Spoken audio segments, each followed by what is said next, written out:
de temperatura con respecto a precipitación, es mucho más ciertamente la confianza con respecto a la temperatura, puesto que la precipitación es bastante compleja de entender.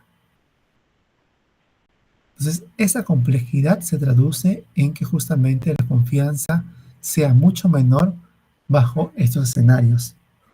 Por eso se implica que sigue siendo un reto bastante vigente a la actualidad el tema de predecir la precipitación. Pero ciertamente hay mayor confianza en términos de la temperatura y por lo tanto se prevé que haya un incremento de los días cálidos. Ciertamente si hay incremento de temperatura, la cantidad de días cálidos también se podría incrementar. Esos días cálidos luego podrían llevar a eventos de olas de calor, y si se perdura durante varios meses o años, eso podría conllevar a eventos de sequías, por ejemplo. Y por el contrario, si aumenta la temperatura, también los días fríos tienden a reducirse. Ahí se está viendo una menor frecuencia o menor cantidad de días fríos justamente en regiones, diferentes regiones del país y del mundo. Esto ciertamente porque existe una tendencia al aumento de la temperatura.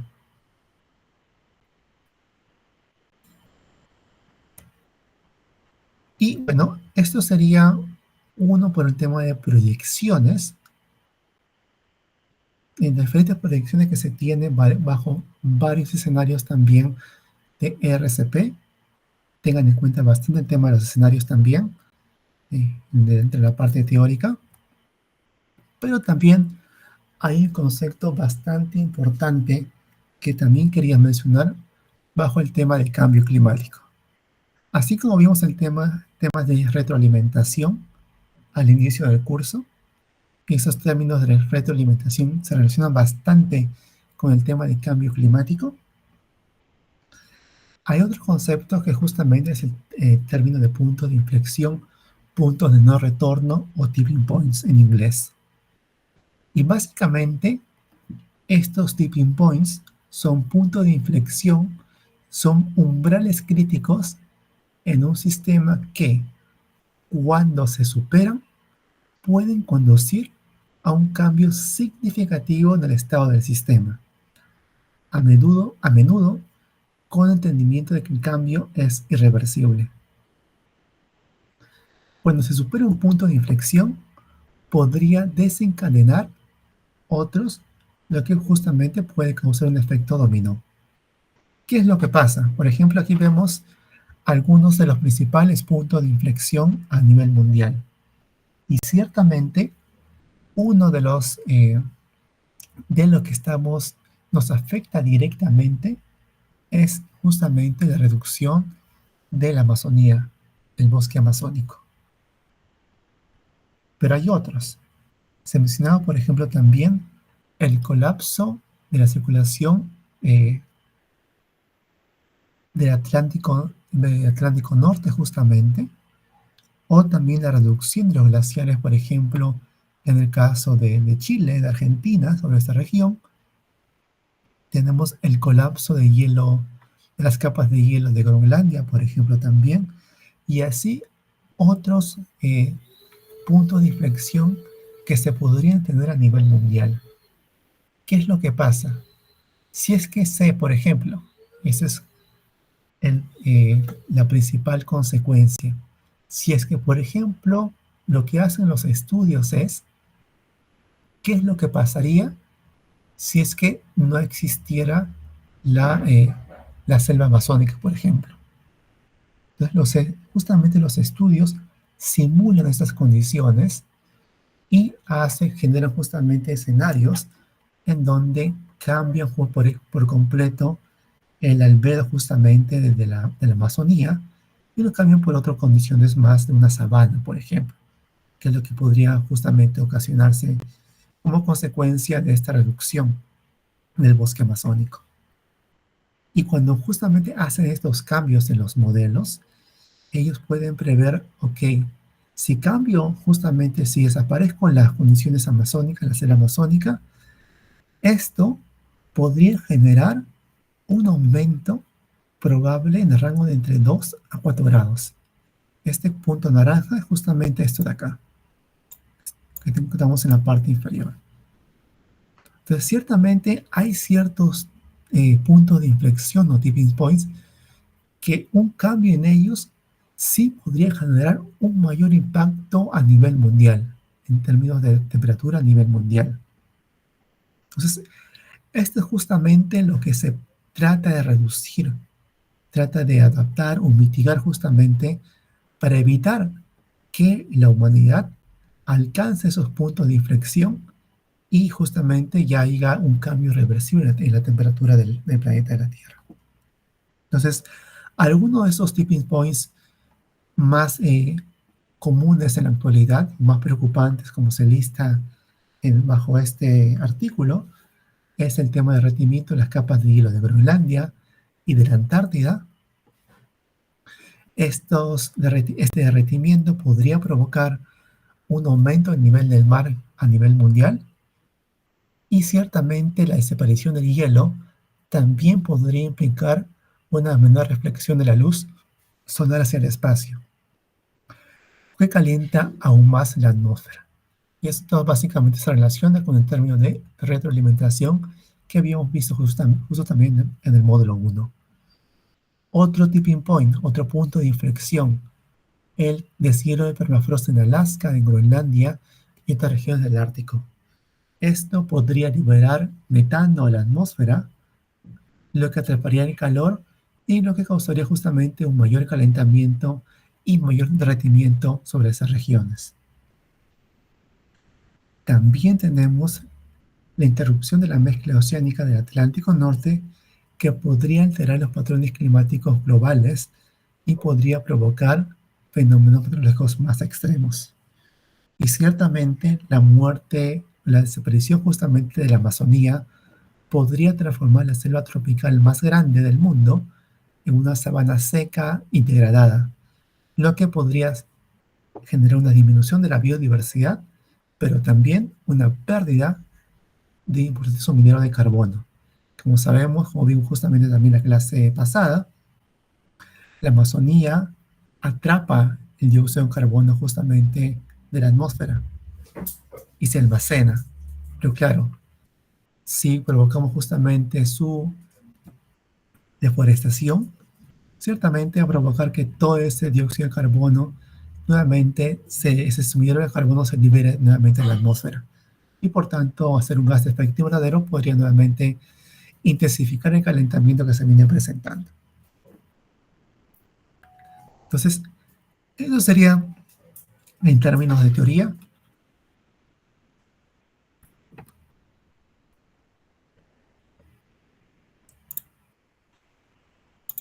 Pero antes,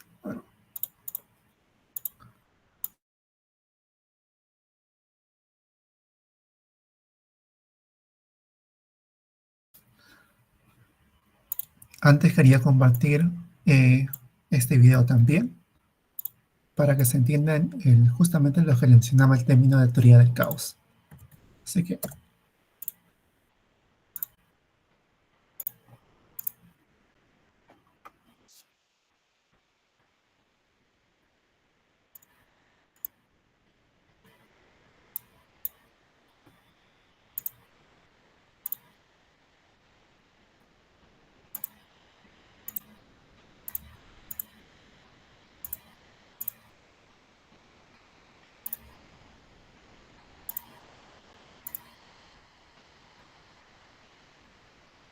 bien, este término justamente en la teoría del caos, o capaz también han escuchado justamente el efecto mariposa, justamente es importante que se entienda también, puesto que esto se relaciona con todas esas predicciones, todos esos escenarios que se vienen, que ustedes han visto en las últimas figuras.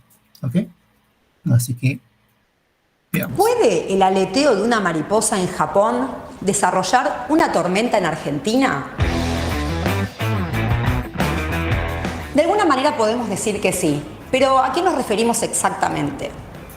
En los años 60, el matemático y meteorólogo estadounidense Edward Norton Lawrence descubrió casi por casualidad, a través de redondeos de decimales en sus ecuaciones, que cualquier mínimo cambio en las condiciones iniciales podía dar lugar a pronósticos diferentes.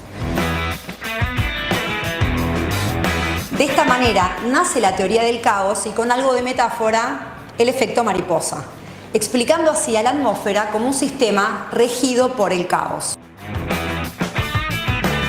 La atmósfera está en continuo movimiento.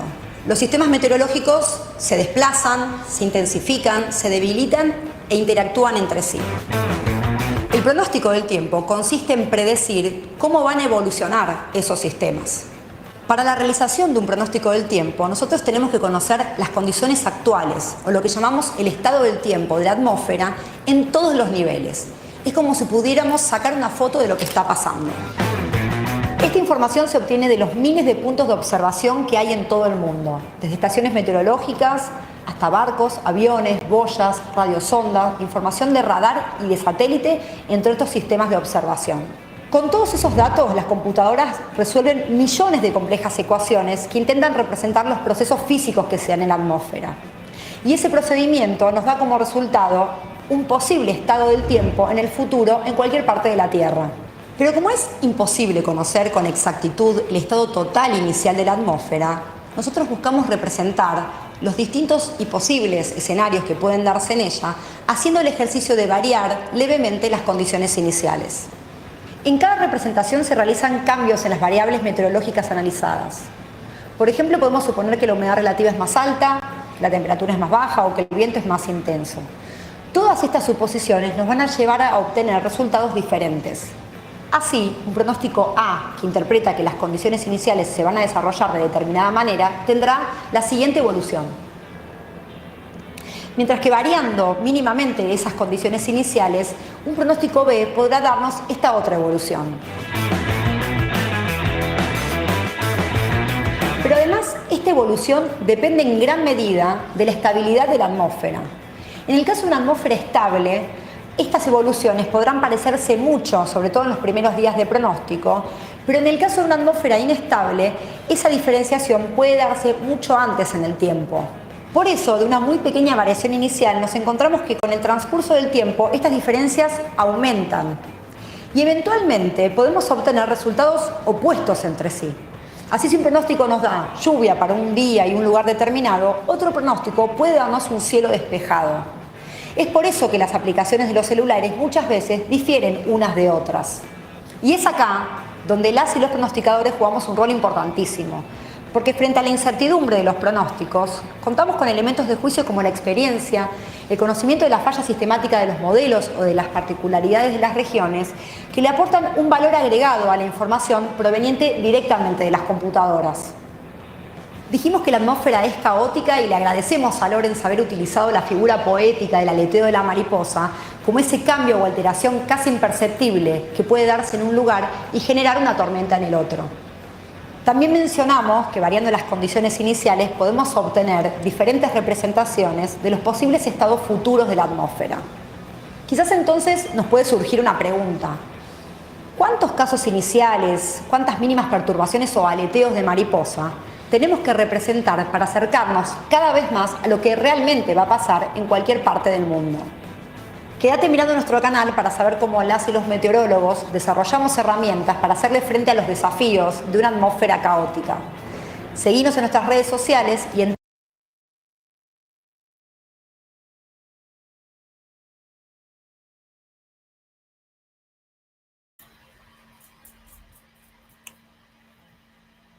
Bien, bueno, como justamente quería mostrarles ese video, y era para que entiendan también de por qué es que se tiene toda esa cantidad de proyecciones en las figuras que hemos visto en las últimas diapositivas.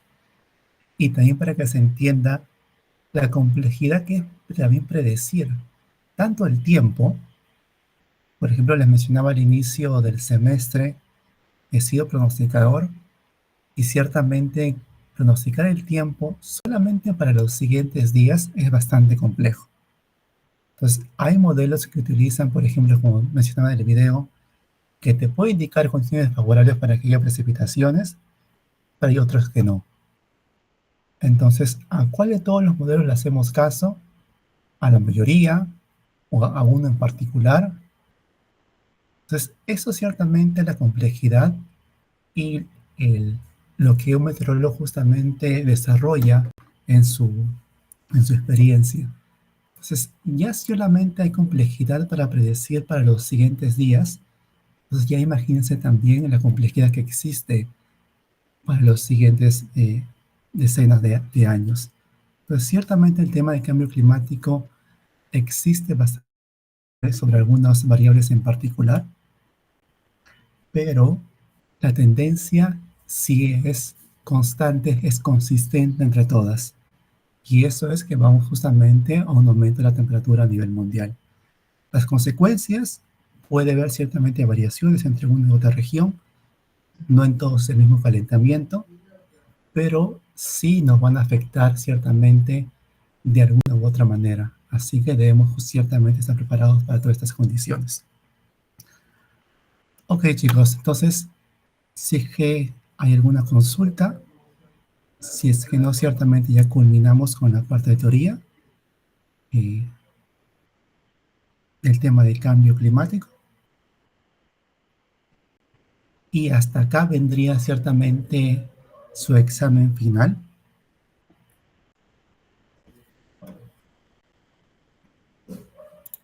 Ojo que, a ver, ¿cuándo estamos?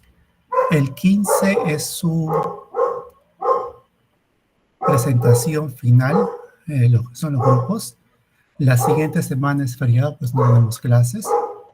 Entonces el 15 sería su presentación final y el 22 sería su examen final. ¿Ok? Esas son las fechas que hemos quedado ya ciertamente por la cercanía justamente de todo ya no se van a mover. Así que estén preparados ciertamente esas fechas. Como han visto, durante estos últimos módulos ha sido un poco más teórico, así que el examen final también seguramente va a ser un poco más teórico comparado al menos al examen parcial, pero ojo que no se confíen porque si que he revisado ciertamente los parciales y las mayores o las menores puntuaciones diría se han dado ciertamente en la parte teórica. Así que tengan en cuenta, lean bien la pregunta, lean bien cuál es el enunciado que se está presentando, puesto que no ha sacado mayores puntos negativos, ciertamente. En general, ¿no? Algunos ciertamente han sacado bien, pero en general donde tienen mayores puntos negativos. ¿Ok? Así que no se confíen en la parte teórica.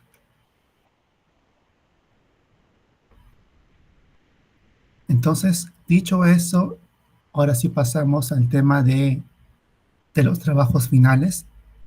¿Tienen alguna consulta adicional?